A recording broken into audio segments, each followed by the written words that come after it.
तुम्ही असं काही होऊ देऊ नका. हवे तर तुम्ही विजयशी बोलून घ्या ना.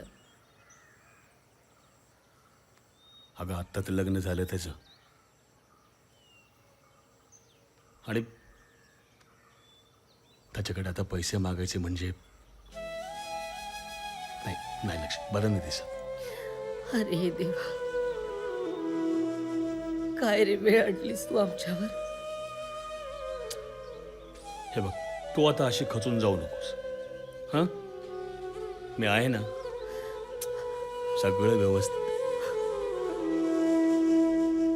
अरे देवा लक्ष्मी, किती ताप आलाय तुला. अहो काही नाही, जराशी कसकस आहे, बरं वाटेल. चल तू माझ्याबरोबर आधी डॉक्टरकडे जाऊन चल. अहो नको, वाटेल मला बरं. अगं लक्ष्मी तू माझं. तुम्ही बसा ना माझ्याजवळ, तुम्ही माझ्या बाजूला बसा बरं, बरं वाटेल मला. गाव सोडून विजय शहरात निघून गेला. सासऱ्याच्या मदतीनं त्यानं आपला बिझनेस सुरू केला. बघता बघता आमचा साधा सुधा विजय मोठा बिझनेसमन झाला. आपल्याच वेगळ्या विश्वात रमला. या सगळ्यामध्ये आपल्या आईवडिलांच्याकडे आपलं दुर्लक्ष होतंय हे त्याच्या लक्षातच आलं नाही. तो जाणून बुजून हे करत होता की परिस्थिती पुढे हातबल होता हे कळायला तेव्हा मार्ग नव्हता. पण इकडे लक्ष्मी वहिनी आणि बबनची अवस्था मात्र दिवसेंदिवस बिकट होत चालली होती. सावकारानं दिलेल्या मुदतीचा शेवटचा दिवस आला. लक्ष्मीबाई बरं वाटते का. घ्या घ्या औषध घ्या पटकन. आज सावकाराचे पैसे द्यायचेत ना. झाला का बंदोबस्त. अगं तू कशाला त्रास करून घेतेस. हां चल तो द्या औषध घे पटकन चल. नको, माझी इच्छाच नाहीये. अगं असं काय करतेस लक्ष्मी तू. हं? असं कसं चालेल. हं? उद्या विजय घरी आला तर काय म्हणेल मला. काही आईची अवस्था करून टाकली, त्याला काय खायला प्यायला देतो का नाही. काय उत्तर द्यायचं मग त्याला.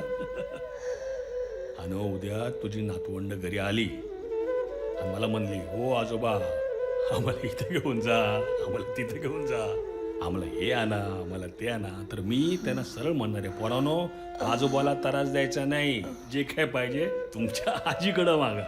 आजी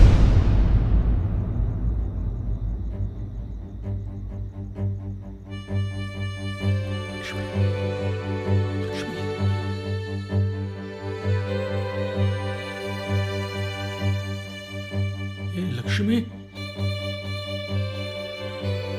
हे उठ, अगं उठ ना लक्ष्मी. हे लक्ष्मी अगं असं काय करते. उठ अगं उठ की. ये लक्ष्मी.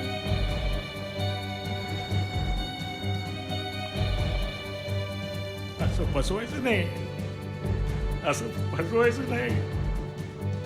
तुम्हाला नाही सोडून जाऊ शकत.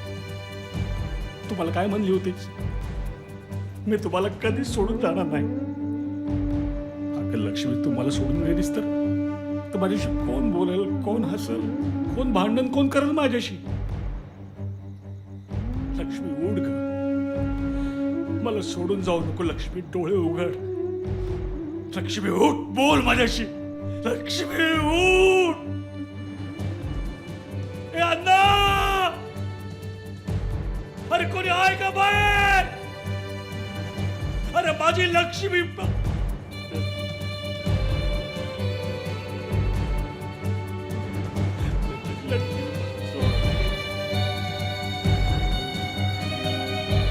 लक्ष्मी उठ, उठ लक्ष्मी. मला सोडून जाऊ नको लक्ष्मी, मला सोडून जाऊ नको लक्ष्मी. लक्ष्मी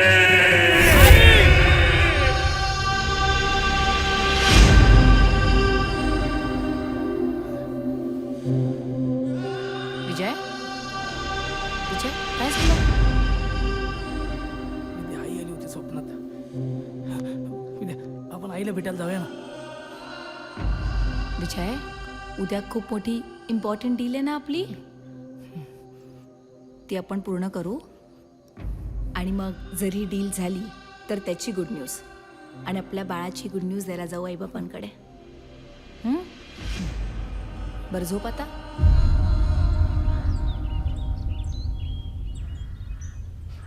काय झालं? बबन, बबन, ए बबन, बबन.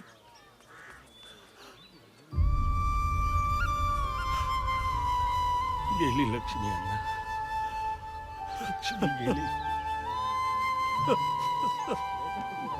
लक्ष्मी.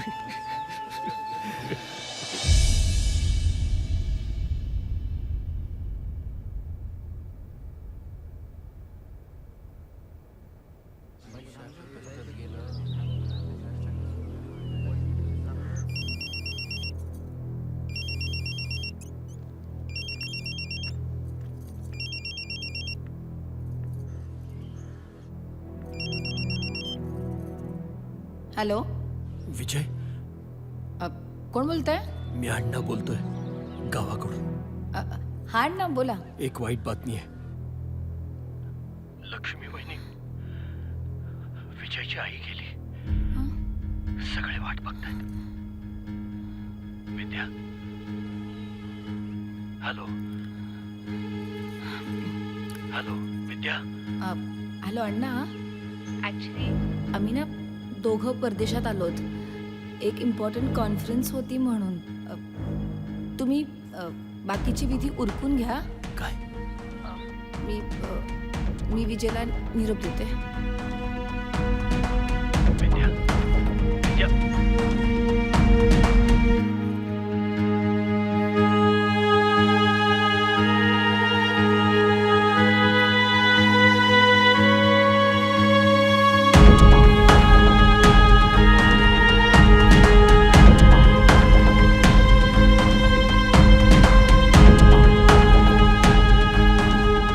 विजय आणि त्याची बायको दोघंही परदेशात आहेत.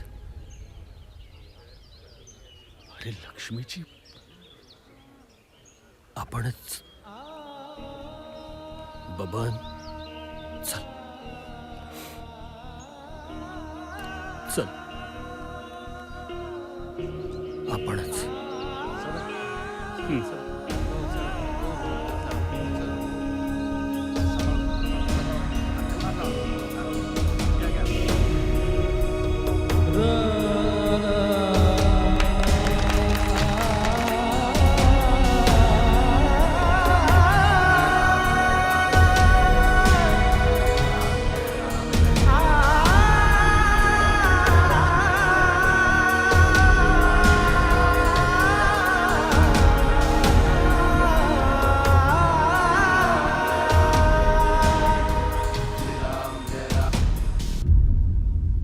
मी जेव्हा मरेन तेव्हा विजयच मला अग्नी देईल.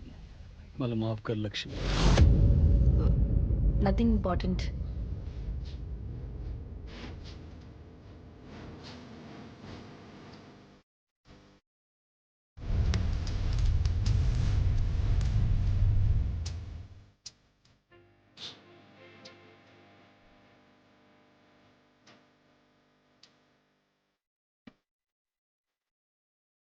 आला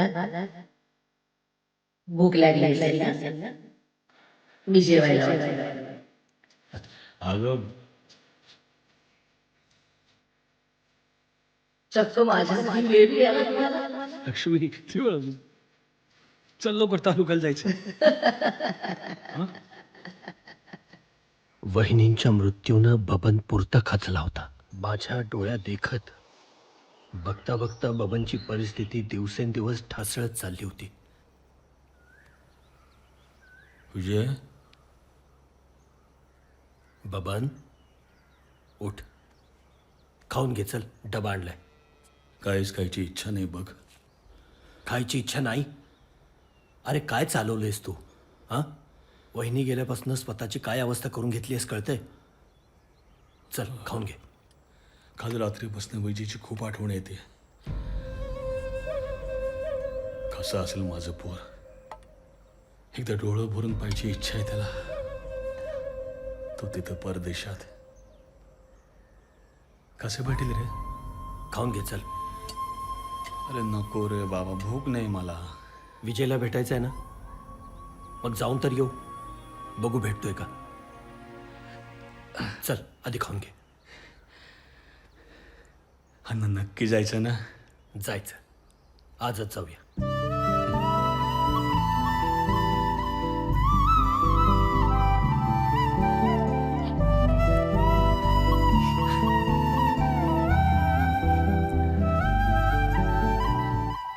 त्या दिवशी या बबण्याच्या बायकोच्या मैतीला मी बी नव्हतो.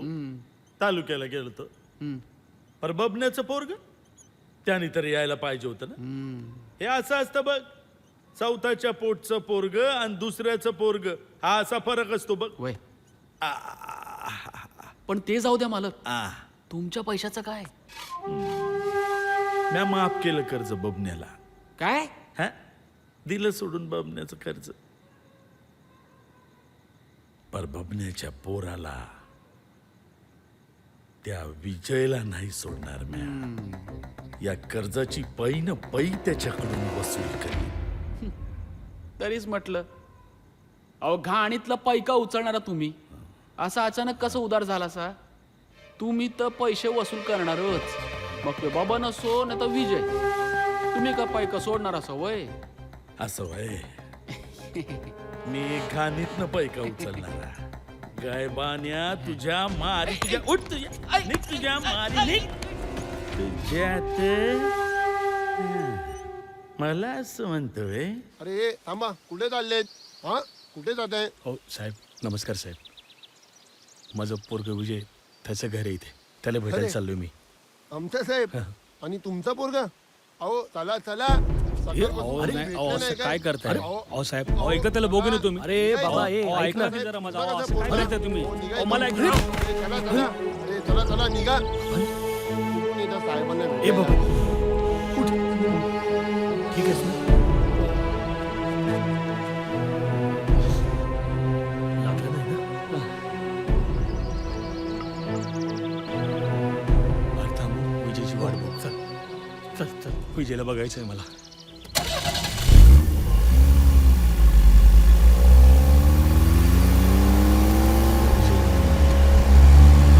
विजय! विजय! विजय!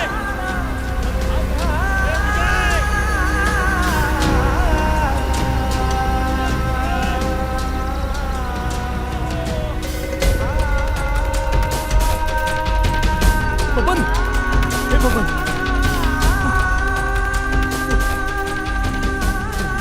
काय केवढं लागलं? चल चल दवाखान्यात जाऊ.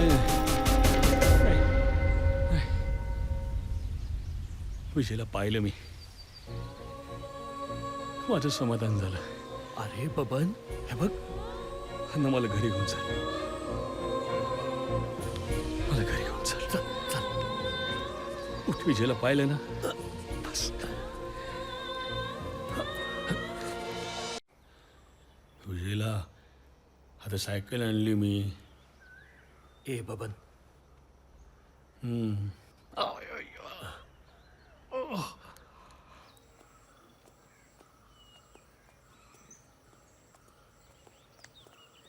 काय झालं? अण्णा, मला नाही वाटत की बबनराव 2-3 दिवस काढतील. त्यांच्या किडनीमध्ये इन्फेक्शन झालं आहे. त्यांचे कोणी नातेवाईक असतील, लवकरात लवकर त्यांना बोलून घ्या. ए तुम्ही.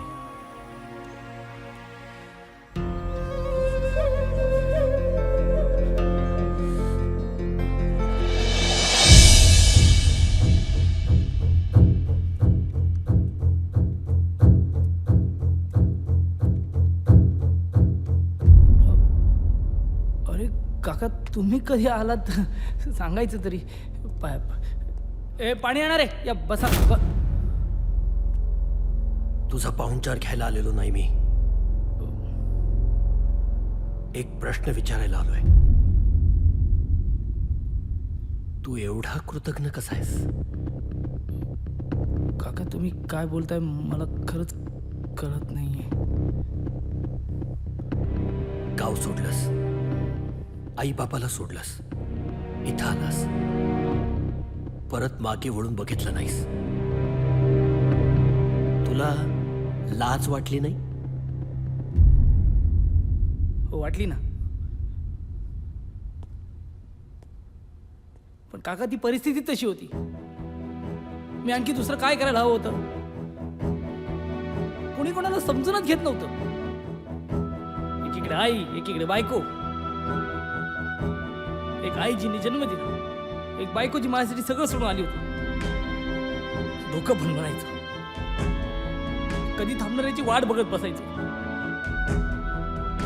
मग ठरवलं मीच शांत करायला पाहिजे, म्हणून निघालो. वाटलं सगळं शांत झालं की जाईन, बाबांना भेटेन, आईला भेटेन, सांगेन का घर सोडलं होतं. आई बाबांचा माझ्यावर राग आहे मी समजू शकतो. आता नातवाचं तोंड दाखवायला घेऊन जाईन तेव्हा भेटेन ना बाबांना. कधी कधी हं? दोघं मेल्यावर.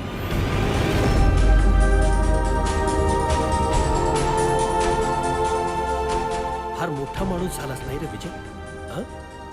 हा बंगला, दाराशी गाड्यांची रांग, सेटल्ड बिझनेस. तुला माहितीये तुझ्या या सगळ्या वैभवाला वास आहे, वास. वास, बबनच्या कष्टाच्या घामाचा वास. ऐपत होती, त्या कॉलेजात शिकायची लायकी होती का? माझ्या मित्राची परिस्थिती होती. तुला कॉलेजात घालण्यासाठी स्वतःची जमीन, घर, दार सावकाराकडे गहाण टाकलं त्यानं. मग परदेशात गेलास ना 2 वर्ष. कसा गेलास? पैसा कुठून आला विचारलंस?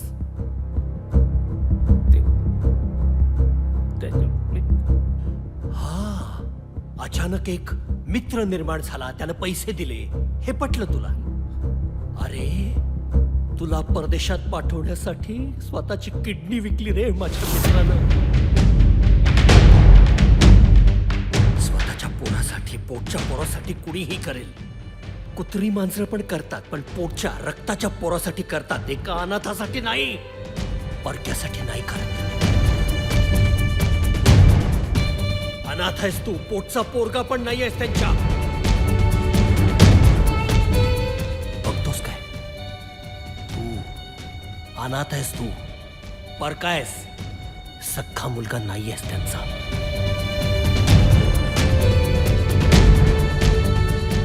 तुझे खरे आईबाप कार ऍक्सिडेंट मध्ये मेले. तुला बबनच्या ओट्यात घालून गेले. एवढा सावतास तू असा. तुला हातात घेऊन बबननं त्याच्या मरत्या मित्राला वचन दिलं. मी वचन देतो, मी विजयला माझ्या पोटच्या पोरासारखं सांभाळीन. शपथ आहे. शब्द पाळण्यासाठी स्वतःला चरकात पिळून घेतलं रे आयुष्यभर त्यानं. स्वतःला चरकात पिळून घेतलं. माझ्या वहिनीने स्वतःची कूस वांज ठेवली तुझ्यासाठी, आणि तू ती बाई मेली तर तिच्या प्रेताला अग्नी द्यायला आला नाहीस.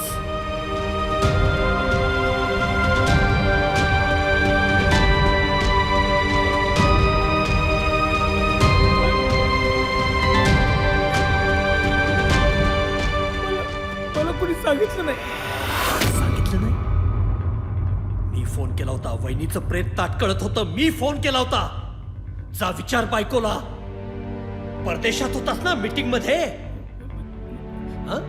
तिथून आल्यानंतर अनाथ एकाकी पडलेल्या बापाला जाऊन भेटावं, त्याचं सांत्वन करावं, एकदा छातीशी कवटाळावं वाटलं नाही? शेवटच्या घटका मोजतोय रे तू. डोळे आसुसलेत तुला बघायसाठी. एकदा त्याला